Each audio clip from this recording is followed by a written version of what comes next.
Cette question du maintien ou non de la diffusion de KTO en Belgique nous renvoie aussi, ou peut en tout cas nous renvoyer à une réflexion sur la culture dans laquelle nous vivons et sur la culture que nous transmettons, et en particulier vis-à-vis des jeunes. Je suis pour ma part assez sensible à la réflexion qu'avait développée le philosophe Gilles Lipovetsky sur l'ère du vide et sur le fait que, d'une certaine façon, nous réduisons aujourd'hui à tellement peu le minimum commun sur lequel nous pouvons nous entendre que nous transmettons, d'une certaine façon, un peu un minimum de savoir-vivre ensemble à la jeunesse, laissant, d'une certaine façon, en déshérence tout ce dont le cœur de l'homme a besoin pour trouver de quoi se construire lui-même. Et donc, je crois que nous vivons, de ce point de vue-là, dans une culture qui est beaucoup trop pauvre par rapport à ce que la jeunesse attend.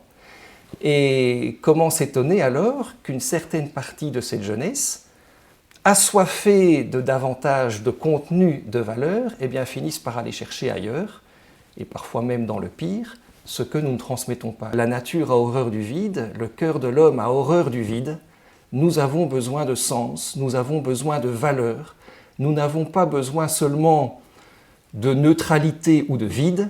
Et si nous n'avons rien à transmettre, eh bien les jeunes chercheront par eux-mêmes, ce qui en un sens est bien, mais risquent alors aussi, d'une certaine façon, d'aller chercher le pire. Voilà.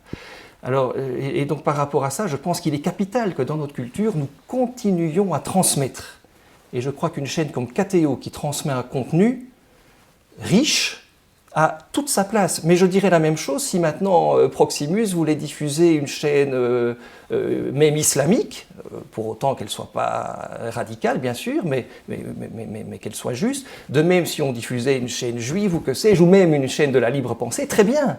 Je pense que ça enrichit beaucoup plus le débat démocratique et la culture dans laquelle nous vivons qu'une xème chaîne de dessins animés qui sont pas mauvais en soi, loin de là, c'est bien.